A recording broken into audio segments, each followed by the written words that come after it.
at mga pulis namin. Kaduwagan po asawa. Kami po ang gagawa aayusin po namin ng kapayapa ang mga drug-addict, pag-drug-addict at paglalagod sa lupa. Hindi naman po, walang po. Hindi naman namin kailangan hindi naman namin kailangan nakawalan po ng sarili. Natin kailangan ng ito para buksan ang formal natin programa dito sa harapan ng natin sa Mindona. Dahil hindi tayo nakapasok dahil may harap. Dahil takot silang susunin ang tunay na magnanakaw. Tama lang!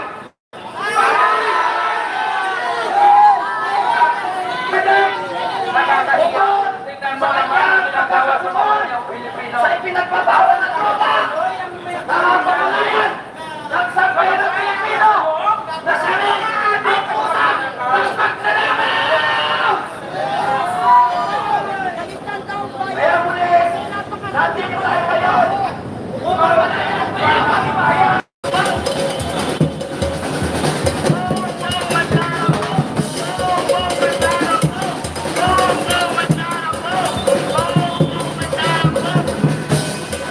Oh!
ko ang gagawa para sa inyo. Ayan, todo bantay, no? Ayan. Kaya po sa ating bayani. Opo, sila po ang bayani para sa bayan. So ano, napakita nyo bilang mga kasundaluhan namin at mga pulis namin, kaduwagan po ang tawag. Kami po ang gagawa, aarestuin po namin ng papayapa ang mga drug addict, at pagdalagunan sa lupa.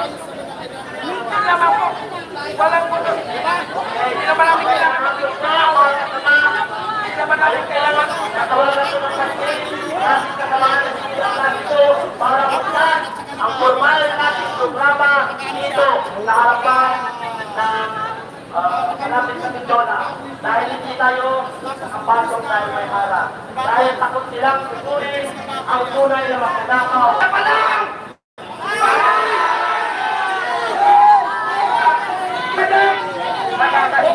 Tingnan mo naman, ginagawa sa mga Pilipino. Sa ipinagpabawal ng droga! Nakapagalayan! Nagsabayan ng Pilipino! Nasarin ang pusa ng magnanakaw! Kaya muli, nandito tayo ngayon upang manayan ang pagbabayan ang damdamin ng sambayan ng Pilipino na hindi na tayo papayag at hindi na tayo makakatagal sa uri ng gobyerno na nagpunan ng magnanakaw. Kaya muli, ano ang sigaw ng taong bayan? Marcos resign! Marcos resign! Marcos resign! Papayag ba kayo na magpatuloy na tayo ay pinamumulungan ng isang presidente ng ating pinagkatiwalaan? Na isang atin at isang kanilang magnanakaw? Ano muli ang sigaw ng sambayan ng Pilipino? Marcos resign! Marcos resign! Marcos resign! Marcos resign! Kapulisan! Amin lamang pong ginagawa ang naayon sa aming karapatan sa ilalim ng ating konstitusyon na tayo ay malayang magpahayag at nagpapasalamat po kami. Salamat po, mayroon tayong 93 likes, no? So, padagdag po, no? Nakaabot tayo ng 100 likes. Maraming salamat po. Like and share lang po. At nandito na po tayo sa may tapat ng University of the East, kung saan malayo-layo pa yung Mindula, no? Hindi pa natin natatanaw yung Mindula. Kaya naharangan na tayo. Ayan yung barikada nila, barbed wire. At sumunod sa barbed wire may maraming pulis. At sumunod yung container, no? So talagang inarangan talaga nila ng matibay. Bilang Pilipino at kapwa ninyo Pilipino na sinasabing malinaw sa ilalim ng konstitusyon na inyong ipaglalaban at inyong ipoprotektahan. Kaya hindi katulad ng ibang mga grupo na suko kayo na bilang mga totoong Pilipino na gumagalang at nagmamahal sa ating konstitusyon. Kami kayo na nandito upang manawagan. At kayo na rin, baka sakaling haplusin ang inyong puso ng sigaw na taong bayan na hirap na